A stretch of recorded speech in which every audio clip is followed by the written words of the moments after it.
trading stopped tomorrow and there was no trading getting done at all, no one was buying or no one was selling, the trust fund is still going to work for you. Same with the infinity fund, right? These are still going to work and they're still going to continue to earn and grow. And then you take that interest, buy back and burn, so the price will just keep going up and up and up.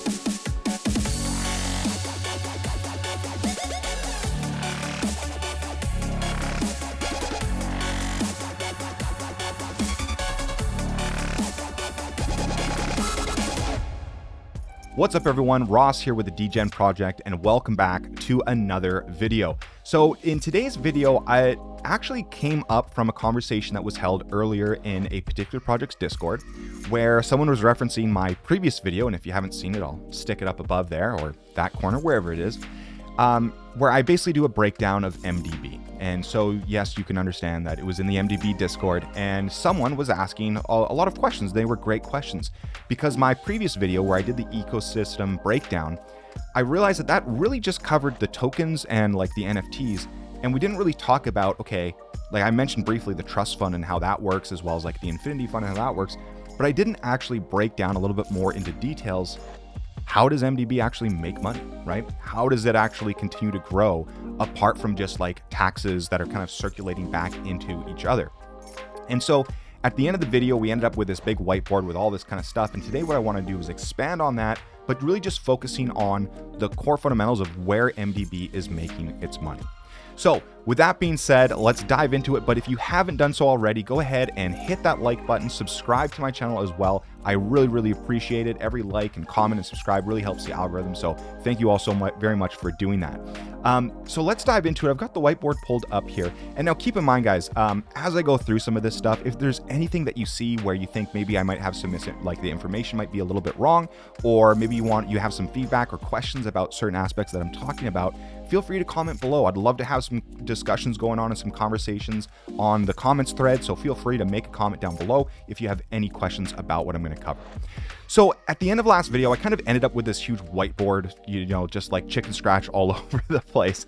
And so what I wanted to do today was just kind of highlight the revenue mechanisms, right? So with the MDB ecosystem and the MDB token itself, we have the trust fund.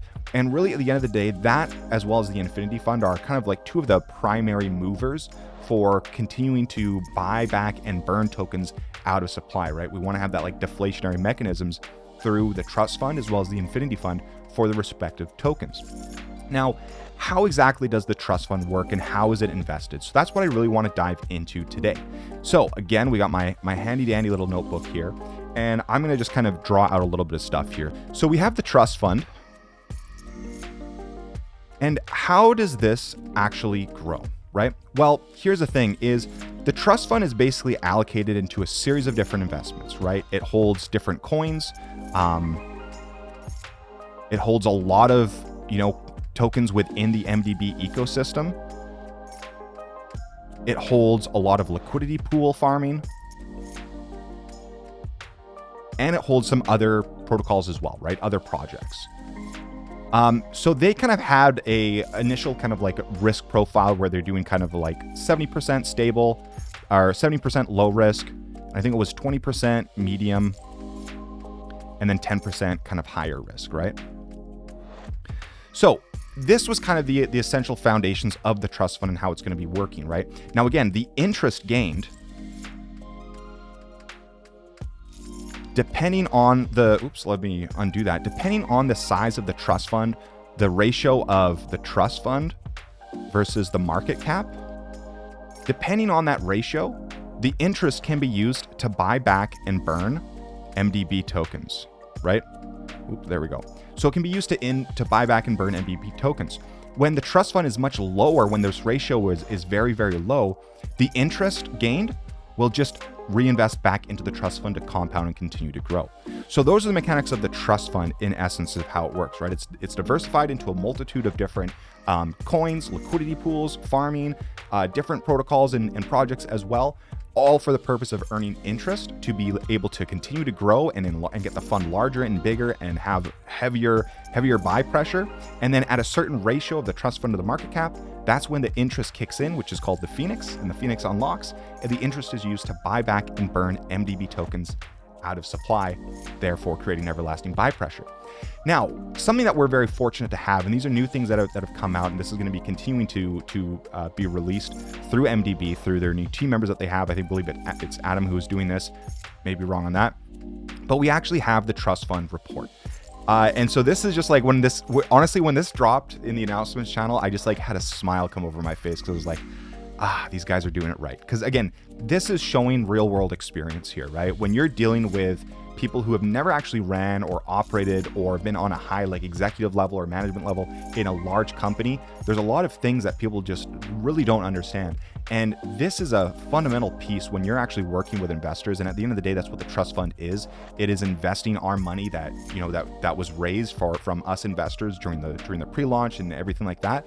So at the end of the day, you know, it's our money as investors technically that MDB is investing and trying to earn and grow on our behalf, right? That's what we bought into. That's really the whole kind of backbone of this token.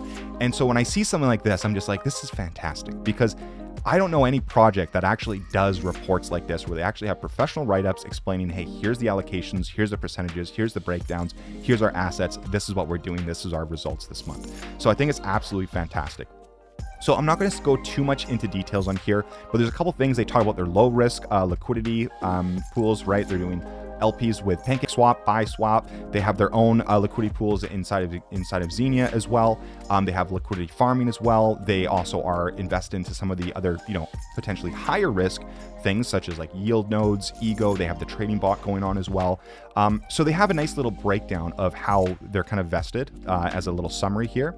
And they also have, you know, their numbers. So Trust Fund had enjoyed a 31.8% increase from the last month, ending the period at just over $2 million. Included this is also performance of the newly deployed allocations, which directly resulted in an extra $20,000 of direct revenue for the trust fund. And there's a breakdown of their assets held in NFTs. Now, they don't report this as a part of their holdings because NFTs are a little bit more illiquid. Like, you can't just like trade it for cash immediately, right? You'd have to actually sell it on the secondary market. You might have to drop it below floor price if you actually want it to sell fast. It's more of like a not physical asset, but it's more of a solid asset, right? It's not as liquid. You can't just like move your money around and access the funds immediately. You actually have to go out and sell that item before you can actually access it. So then below here, we have the allocation breakdown. And this is just like, I actually took a screenshot of this when the discussion was happening earlier today in Discord. I was like, hey, like, look at this. Here's the PDF, like here's a breakdown, here's everything. And this is just phenomenal to see, again, as an investor. And this is how a lot of people should be thinking when you're looking at different projects in the DeFi space. Come at it from the perspective of an investor, because that's what we are at the end of the day. Like, this whole culture around like, we're gonna make it, and like just YOLO and just aping into shit and like hoping for the moon. It's fun culture, but at the end of the day, like, if you want to make money, you have to kind of come at it from a little bit of a different perspective. You have to look a little bit deeper and really try to understand what's going on the back end of stuff. And so I think this is phenomenal, especially for new investors, for new money coming in, when they're looking at a project like MDB and they see this like really high level kind of transparency that they're providing and information that they provide to their investors. Guess what? You're going to bring in a lot more like big whale retail investors when they see this kind of stuff getting presented, and they can actually see what allocations are being made across the crypto space and what kind of returns are resulting in those investments as well. So I just wanted to show this to highlight, like, here's how MDB is making a part of their money. But there's a couple other things that I want to get into as well. So again, there's conclusion here. They've got custody references on all their different wallets as well, which is, again, like, just the transparency on this is fantastic. I think it's amazing what they're doing on this. Now, I'm going to head over to their YouTube channel, because there's another area that was not covered in my previous YouTube video that talked about a part of their ecosystem and a part of their services and their revenue sources called Synergy Solutions. So what is Synergy Solutions? Let me go theater mode here, and I'm going to skip through this real quick. Essentially, Synergy Solutions, this is essentially DeFi as a service. So this is business to business services that can be rendered within the crypto space. So they've got a series of different services here. We have NFTX, we have the MDB Plus Alliance, there's marketing, and there's the Gravity project as well. So all of these are ways that basically MDB can go out and actually generate revenue or bring in a ton of new investors into the protocol. Therefore, again, continue to have that overall growth factor happen in the protocol. So I'm going to jump into NFTX to kind of give you guys this quick breakdown. So essentially what NFTX is basically like a done-for-you NFT service. Full scope from concept design all the way to the development of the smart contracts, minting, and utility as well. So they are basically offering for any projects that maybe don't have an NFT or anything like that right now. It's like, hey, here's a way that you can actually do that. You can raise a lot of capital, right, very quickly if you want to release some sort of an NFT for your community, for your project that can raise some capital that can be deployed. And there's other ways that you can potentially, generate some additional revenue on that if you pair it with one of the tokens as an example for like an MDB Plus Alliance partnership. But this is kind of NFTX where they basically do this as a service and they can generate revenue through this. There's a ton of partners that already come in. EMP Money is one that has been very public about, we're working with MDB for an NFT launch that they're doing. So that's really cool. And again, these are other strategies that are being implemented by the team. Again, these guys have real world experience. So they understand that, hey, we also need to generate revenue outside of just like our whole tokenomics and how our tax system works. We need to also go out and bring in more revenue as well as, manage the trust fund and keep that growing to create that buy pressure. So NFTX is very, very cool. So we also have MDB Plus Alliance, and this is basically a way for other projects to leverage some of their stable backed assets like MDB Plus or Phoenix Plus and work with them, whether it's kind of liquidity pool farming or they're using it as a trading pair for another currency with MDB Plus or with Phoenix Plus. So there's a lot of ways that this can also be deployed to generate additional revenue for some other projects. So this is another great way to not only generate revenue from other parties, but it also helps the entire ecosystem overall, because now instead of just working with like MDB just solely internally with all the different tokens in the ecosystem, so inside of MDB, there are a lot of investors, right? There's a lot of members in the Discord. There's a lot of people who actually like pretty big whales that are in the community. And it's a great opportunity for other projects to come in and do AMAs and kind of things like that and market and basically advertise their products or their projects to like-minded investors. And so they have a whole marketing service as well that they're able to do, all the way to AMAs, giveaways, things like that, promotions, as well as, website creation, brand consultant, right? Like basically to be able to develop an entire project's brand from start to finish. So there's a lot of other services that they're tacking on based on what they've done and what they've done successfully in the space as well. And then finally, there's Gravity Project. So this is not exactly like a direct revenue generator, but this is something that really helps bring a lot more attention, a lot of people into the ecosystem. So Gravity Project is basically like the last hope for projects that are basically going under, right? Where whether it was a rug or whatever happened, maybe there's just a massive sell-off and the project just kind of tanked. Basically what happens is when a project is on its last legs, there's typically a lot of liquidity that's still kind of locked up in the treasury or something like that, right? And so what MDB can do is come in and basically act as a rescue where they swap that liquidity pool for MDB tokens and they distribute it to the holders. Historically, projects that have been gravitated by MDB, the holders have seen a nice like 2-3x on what they were actually given in MDB tokens from Gravity. And so this is really cool because it basically is a rescue mission, being able to go out to make DeFi better, find projects that for whatever reason have just tanked or they've flopped, whatever happened, and be able to try and make some of those early investors, try and make them whole as much as possible, right? For the most part, people are still going to have a significant loss, but this is a way to kind of basically try to flip them into a project that has a lot more legs and has a lot more growth and long-term vision and sustainability inside of MDB.